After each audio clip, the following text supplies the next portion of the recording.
Welcome to Motorcycle News and our roundup of our 2025 long-term test fleet. Now, we're here with Rich Newland today and his Tiger 1200 Rally Explorer. I've got that right, haven't I? Yeah, manner of specs. absolutely longest name in motorcycling, but yes. Yes, yeah. And you've had this since February. We're just at the start of December filming now. And how many miles have you covered on this? So I've done just over 14,000 on it, but the actual bike's done 17,200-ish. Okay. So it already had a bit on it when it came to me. Okay. I think I got it on January the 28th. Yep. So yeah, basically essentially the 1st of Feb. And as you say, we're early December now. So yeah, well over 1,000 miles a month, I guess, in that time.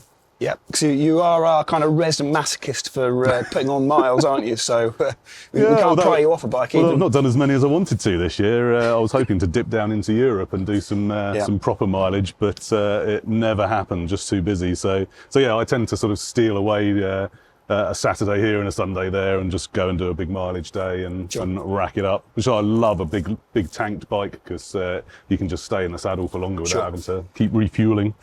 And a fair bit of getting back and forth to work as well. Your commute is what, 40-mile round trip, something like that? Yeah, pretty much bang on. Yeah, and I come to the office every day now. Despite the hybrid world we live in, it's nice to be in.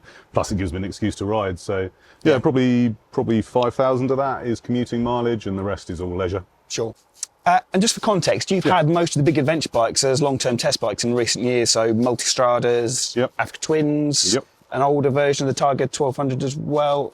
Yeah, I had the original back in 2012, 2013, and did a stack of mileage on that.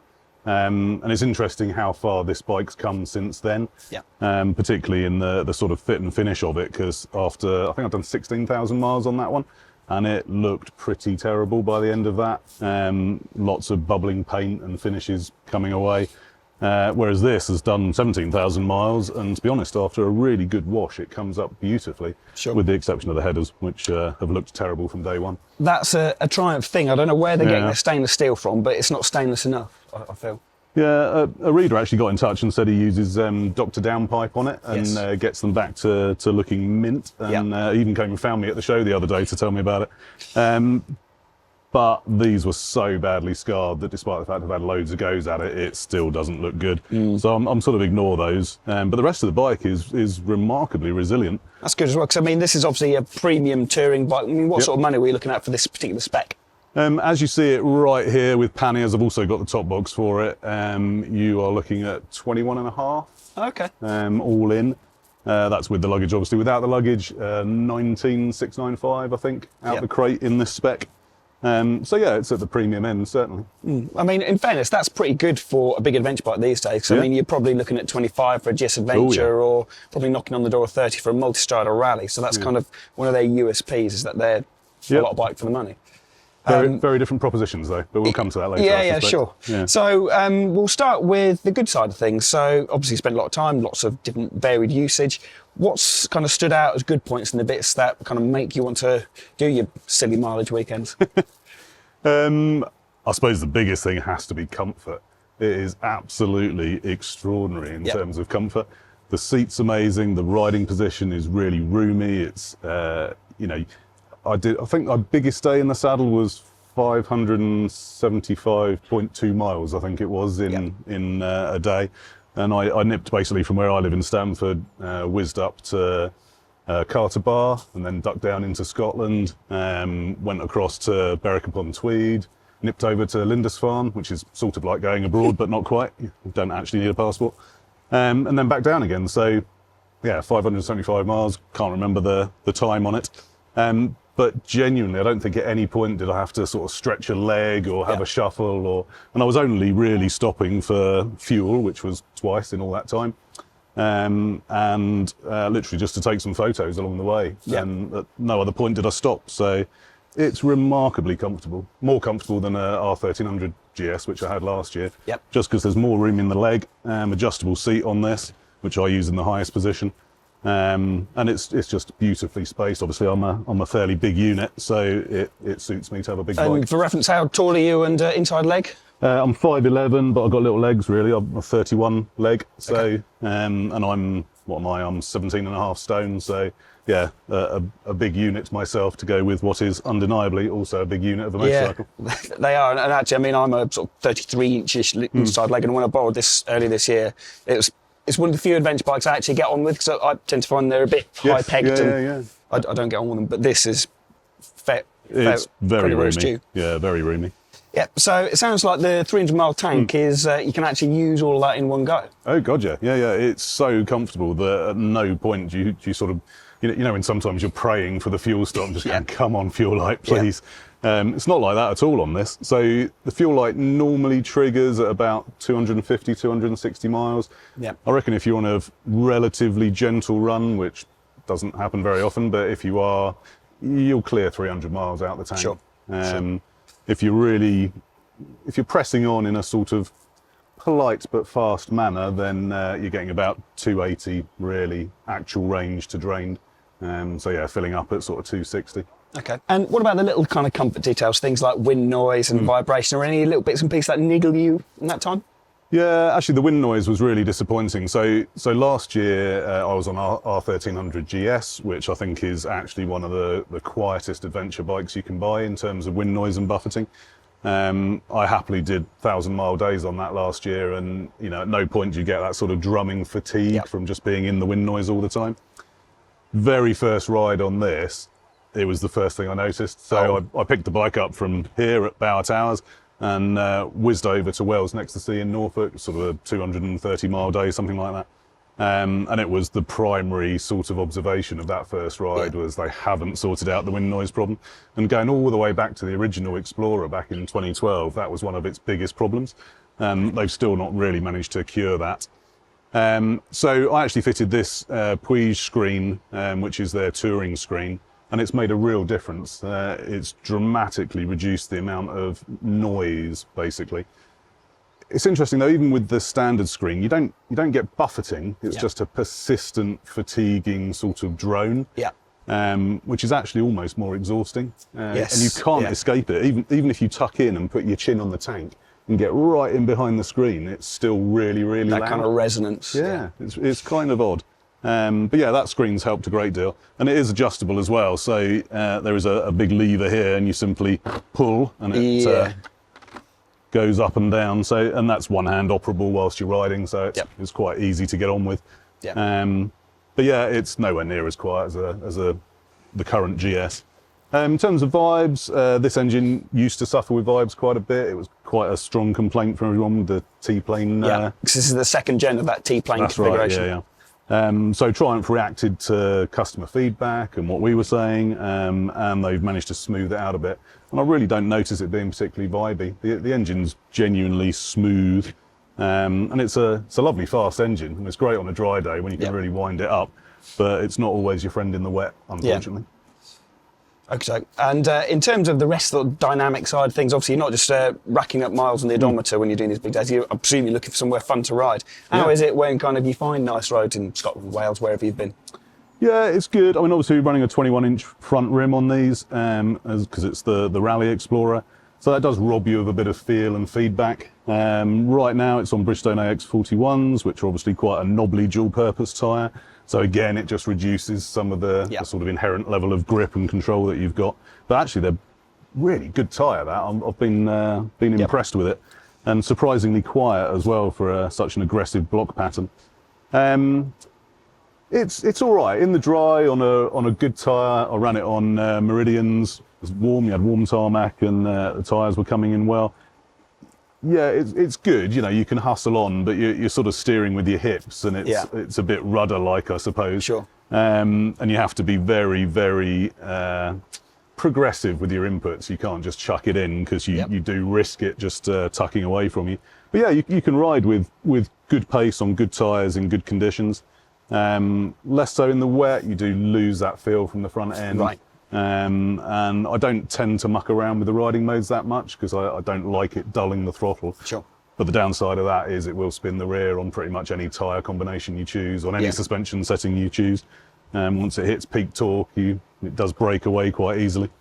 Yeah, it handles well. You know, you're not going to get bored riding it, and the engine's lovely when it's on song. That screaming triple is is a beautiful thing, kicking out, 148 brake horsepower, so Sure. it's not slow.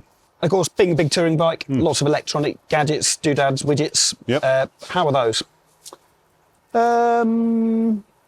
Not amazing, no. I mean, riding modes I don't tend to play with, so I really only ever use 2 riding modes, and that's Sport for on-road and Off-Road Pro if I'm green laning on it.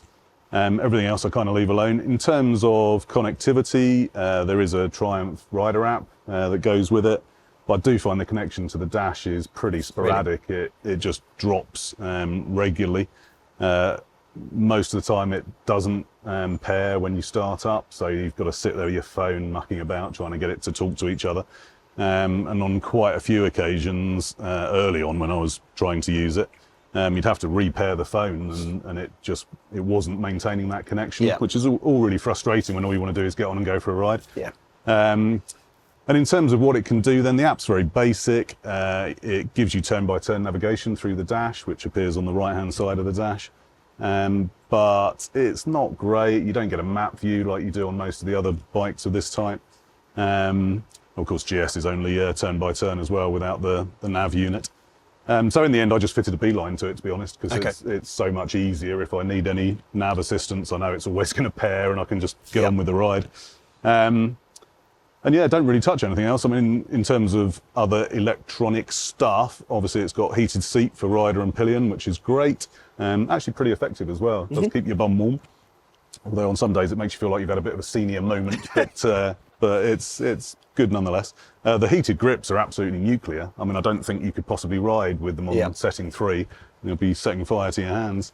And I've plumbed in a little power takeoff in order to run a heated vest and gloves.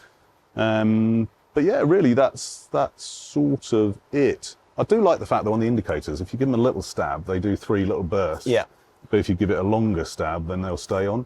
Did it take you a little bit of time to get used to that? Because I had a speed triple with the same thing and was going, it's only doing it 3 times. Yes. Yeah, exactly that. But yeah, once you get used to it, it's a really nice little function. And I suppose the only other thing it's got is blind spot detection. So it's got rear radar. You've got lovely big light on each mirror, which gives you that warning if there's something in your blind spot. And then if you indicate to pull into it, it flashes quite aggressively. Works really well. It's really nice to have. You always have to remember when you've got a bike that hasn't got it, and do a proper lifesaver again. I've never had it miss anything, which is fantastic. But I have had it see ghosts quite often, particularly in the left mirror. If you're on a dual carriageway or a motorway and you're in any of the overtaking lanes, it quite often tells you there's something up your left hand inside and there's nothing there. But I've never had it miss anything, so you'd much prefer it was that way round and saw the occasional ghost rather than not seeing the enormous lorry. Sure. A little thing I'm going to pick up from our conversation before, backlit switchgear as well. Oh yeah, fantastic. There is a slight negative to that as well, but yeah, BMW, take note. I mean, it's not that hard. Make backlit switchgear. Yeah, this is really lovely, the sort of red illuminated switches, and it really does make navigating the switch cubes effortless at night. I do a lot of night riding, I love riding at night, and yeah, it's golden. The sort of downside that I mentioned is pretty much anything you want to see on the dash, the information isn't there, so you spend all your time thumbing through the little joystick trying to find what should be information that's always on the dash. So, you know, you can't see your trips, your fuel range, well, anything, frankly, other than sort of speed, gear and revs. It's quite frustrating. There's a lot of real estate in that dash, and most of it is dead space. Yeah, I mean, that feels particularly unforgivable for a dash that size, because it's quite common across the nakeds as well, and it's... also for a bike that's going to be used by people to do big distances, you know, it's fundamentally an enormous all-roads tourer. You kind of want to be able to see all that information. You can't even see your odometer. You have to go through to find the service marker. And it will tell you how many miles you've got till the next service, which is obviously very useful. But that's the only place you can see your odometer as well. And it's like, it ought to be a lot easier than that. So yeah, it'd be lovely if Triumph could put a bit of time into sorting that dash out, and you know, just look at what the competition does and get some more information in there. So we've touched upon build quality very briefly in terms of fit and finish. That's all good. What about in terms of reliability and things functioning as they should? Any grievances there? No, it's been remarkably reliable, actually. I mean, like I say, we're at over 17,000 miles now for the bike, 14k of which is mine. Nothing's fallen off, nothing's failed. I mean, literally the only thing that I could sort of point a finger at that's been not 100% reliable has actually been the keyless fob talking to the bike. So on a few occasions you sort of go to switch on and it has a really good think about it before it decides there is a key. And I did actually have one coming back from MCL over at the NEC, where I stopped for fuel, filled up, got back on the bike, thumbed the ignition switch, nothing, just get the little key symbol flashing on the dash, and like I'm sort of patting pockets and going, oh God, have I dropped it somewhere, which I hadn't.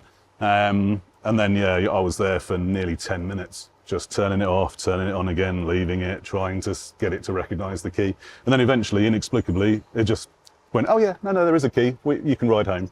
So yeah, that makes you a little bit nervous when you're out and about, that you might get stuck somewhere. And I'm going to prompt you actually, because I remember you cussing one day because you came in moaning about the MPG readout on the dash as well.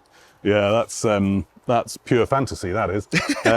So I mean, it tells you in the app as well. So when you go on screen, it'll give you an MPG figure, and the dash does it as well when you go through the myriad functions to get to the fuel range part of the menu. I think the most it's ever suggested I'm doing is about 32 MPG. The least, and it's showing it at the moment, is 0 MPG, which feels a little bit aggressive to me. But I think as an average, most of the time it tells me I'm doing 28 MPG, which would be quite worryingly thirsty. The reality from actual measured tank to tank is across the whole year, so across my 14K, it's been averaging 42.8. Which is all right. It's not amazing. It's relatively thirsty. I mean, I can remember when Multistrada V4 came out, and we were all criticising it for doing 44 MPG. Yes. Well, this isn't even managing that. So, and you know, it gets reasonably hard use, but I'm not sort of holding on to every gear to the red line and refusing to go into 6th on the motorway. It's it's a fairly thirsty beast, and it lies to you about it and suggests it's even thirstier than it is, which is probably the wrong way around. And obviously this being Euro 5 Plus, as your GS was last year, what was that getting, just for reference? Oh, that's a good question. I think it was in the 45s, 46s. Okay, so a sniff more again. Better than this, yeah. Okay, so. But then you work the GS less hard because you've got all that pickup right off the bottom of the rev range. So, you know, out of every corner, out of every junction, there's just instant drive. Sure. Whereas with this, you do have to work that engine harder. It needs a lot more revs. And it does feel, you know, below peak torque, it feels quite lackluster, which is nice when you're just pottering, but if you're trying to make progress, you do feel like you're having to ride it quite hard. Yeah. Okay, so any more bits and pieces that you do want to shout about that are really good? Maybe headlights or anything like that, because it's got cornering lights as well. How are they? Yeah, the cornering lights are terrible. The headlights are brilliant though, genuinely. Really, really good at night. So dip beam's really bright.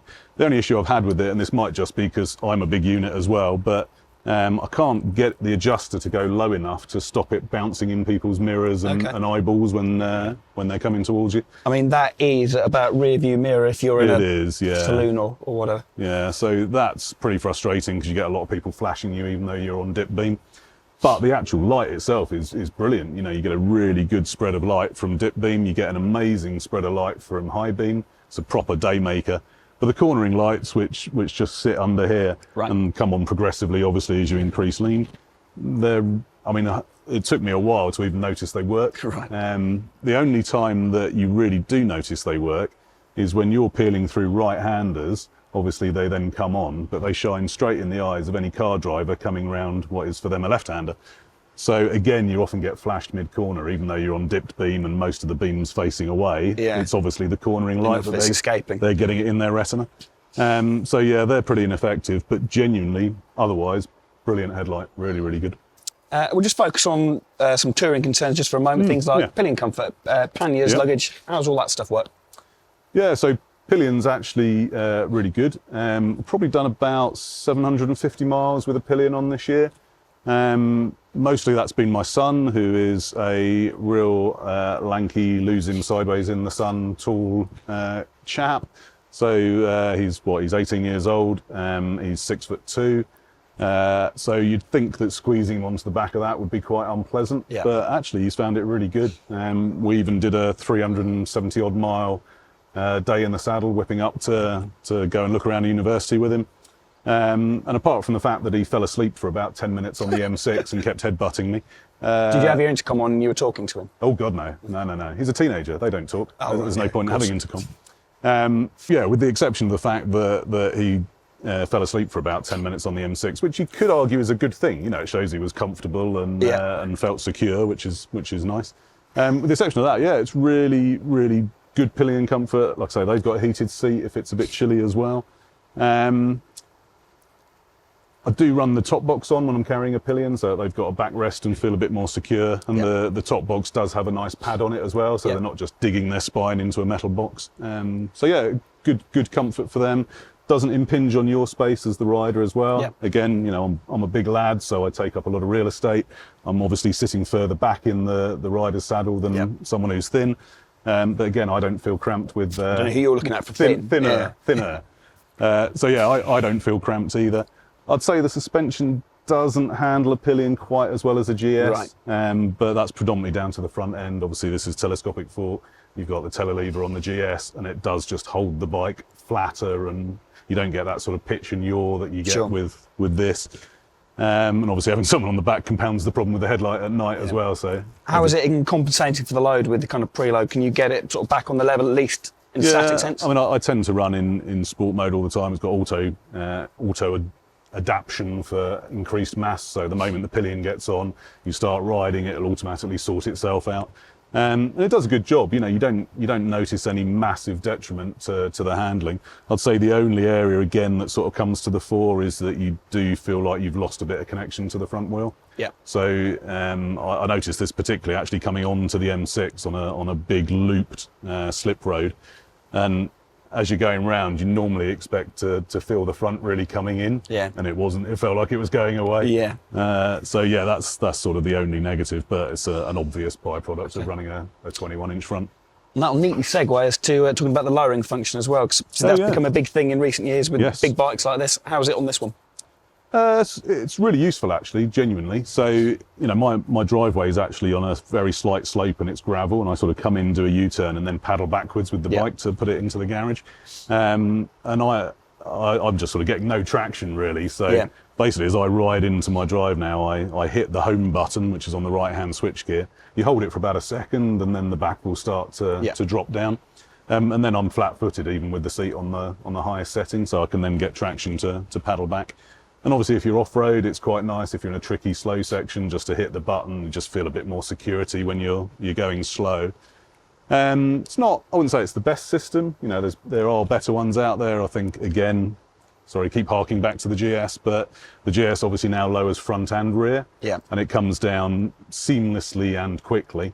This is quite slow. You know, you press the button, the little spring illuminates on the dash, and you can feel it pumping down, but it does take a little while. It's not a sort of instant drop. But it is good. It would be nice if they had a front system as well, but obviously that's not as easy. No. So that's again where the GS sort of stands out as just having a bit more for the rider. Yeah, if you're short of leg or not particularly strong, this is, even with the lowering function, this is a big old bike to wrestle around at manoeuvring pace. And I'm just going to pick up on something you said there, off-road as well. So you've done a little bit of trail riding on it. Yeah, I mean, I haven't done loads. I haven't sort of done anything particularly gnarly. You certainly wouldn't want to go and do an enduro on it. It's a enormous motorcycle. But actually, it's surprisingly good off-road. You know, at low speed on-road or on sort of tricky switchbacks and things, you sort of think, oh, this is quite a big unit to wrestle around. And you sort of think, oh, I don't really want to take it off-road because it'll feel unwieldy. But genuinely, it's actually really good. You know, the sort of standover when you're stood up is really comfortable, natural position, for me at least.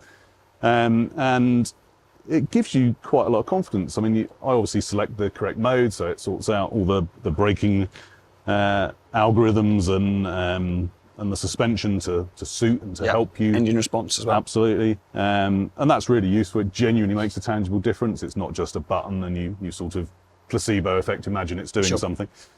And like I say, because it's got big wide bars, the standover's good, you do feel quite confident on tyres like these AX41s. Would I want to do anything particularly wet or gnarly or hilly? No, because that's a big old thing to be picking up. It's 260 odd kilos plus whatever you've got strapped to it. But if you're doing big fire tracks and you're sort of making progress on dirt roads, I'd have no. Go out and do the Pan America Highway or something, where a lot of it's big dirt, fast road. No issue at all. It'd do it effortlessly. I think that's the natural home for these, realistically, for most people, unless you're a ex-Dakar loon. Yes, but, absolutely. There's not many of those around. No. So I guess the big question is, would you buy one, or would you recommend one to somebody in the market for a big adventure tourer? Well, that's a really difficult question. So if it was somebody who just wanted something to effectively go touring on, but they wanted the adventure aesthetic and a big comfortable bike, yeah, it's great at all that. Would I buy the Rally rather than the GT? No, I think I'd go for the GT if I was just going to be on road all the time. Just more security from the front end, really. Because actually with these, Triumph are the only one that give you the choice of big wheel, little wheel and big tank, little tank across both, rather than having to have everything. Absolutely. Would I buy one? No, is the honest answer. And the reason for that really is that, well, I suppose there's multiple reasons. The primary one is I've rid all the competition. Yeah. And while this is genuinely, and I really mean this, it's a really good bike. It's amazingly capable. But the GS is better, in my opinion. The Multistrada V4S is better, in my opinion. And I'd even take the KTM just because it's so much more dynamic and engaging. And I think that's really where the Tiger is let down. It lacks personality. You don't get that sort of emotional connection to it. It's really capable, but it feels a bit bland. Right. So I remember all the rides I've done on it, but I don't remember the bike. Sure. And you never sort of get that moment when you open the garage door where you go, hello. Yeah. I'd never sit in the garage with a cup of tea and stare at it, certainly. No, I mean, does it have a USP at all? I mean, obviously it's the only sort of triple cylinder big adventure bike, but it's a T-plane, so it's not quite a triple as we know it as well. Yeah, I mean, the engine's the defining factor for it, there's no doubt about that. It gives you a drive and a flexibility that you don't have in the other bikes. Yeah, I mean, it imbues it with a sense of character, I guess. But it's not enough to sort of compensate for all the other areas where you just don't feel it's that special. Sure. A bit of a no from you. What would be your wish list for the next one to kind of bring it up to the level that you've kind of found with the other bikes? That's an exceptionally difficult question. I think in terms of frustrations, I think that dash is a really, really big thing to sort out, because it is quite literally staring in the face. Yeah. Absolutely, literally. It is really frustrating, and it irks me on every single ride. Yep. It's really slow to start up. So when you first thumb the ignition, you're sitting there going, has it done anything? And then eventually it sort of comes to life, and you think, oh, okay, well, we are going somewhere. Teenager out of bed, wake. Basically, yes. Yeah. Drag it by one heel. And then the lack of information, the sort of impenetrability of going through all the menus all the time. Yeah, it's really frustrating. So I think sorting the dash out is critical. Getting proper mapping on there would be really nice as well, and improving the app. Personally, and this is completely personally, I think it looks really bland. So I'd love to see a slightly more bold redesign. I remember the very first day I saw this at the Triumph factory, and I saw it from the front first, and I just thought it looked like an Africa Twin.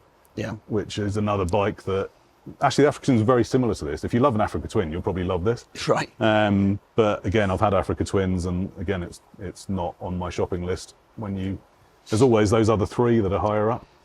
In terms of engine, the engine is the defining factor, as we've said, but I think it's lacking a bit of low-down drive, really, compared to the competition. They just feel a bit more urgent and insistent and enjoyable and characterful as a result of that. Comfort, they can leave alone. It's class leading, absolutely brilliant. Yeah, not a lot else really. Handling as well.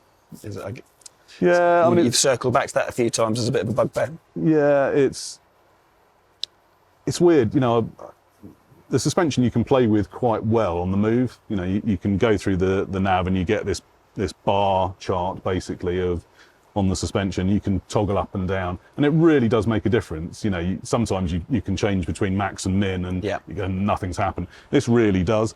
But as it gets softer, it just gets more can't speak. More wallowy. That's a difficult word, isn't it? Wallowing yourself. Exactly. Well, it's, nature for you. But yeah, it just wallows around if it's really soft. So I get frustrated with that. So I go all the way back up to the top end of sport again. Yeah. But then it is quite reluctant to find mechanical grip at that point. And I've tried multiple different tyres, multiple different pressures, multiple different settings. It never quite resolves itself. And as we've said multiple times, you know, the 21 front is part of that issue. Yeah. Which obviously you don't have that problem on the GT. Sure. But yeah, I mean, it's really hard because it's an amazingly capable bike, but you sort of talk about it in the terms of having an amazingly capable washing machine. Yeah.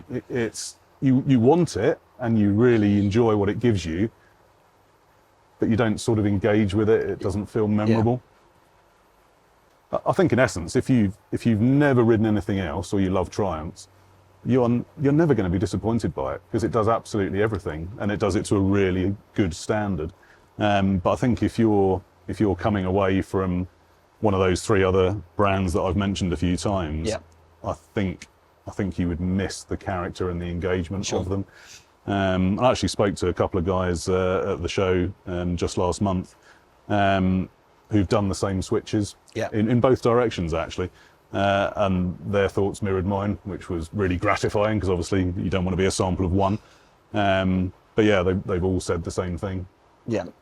I guess the issue with the adventure class is there's 7 or 8 big capacity options, and it's very easy to be the 5th or 6th best. And unfortunately, the Triumph is in the bottom half of the table. Yes, very much so. And you know, I do think it's important to reiterate that doesn't make it a bad bike. It's still really, really good. It's just that there are more characterful and engaging options that have fewer weaknesses. Okay. Lovely. Well, that probably concludes what we need to tell you about Rich Tiger 1200 Explorer. Drop a comment below if you've got one and you found different. Maybe you agree with him. We'll soon find out. We'll be bringing more of these to you in the near future, so make sure you subscribe to the channel to make sure you see those too. Thank you very much for watching. See you again soon.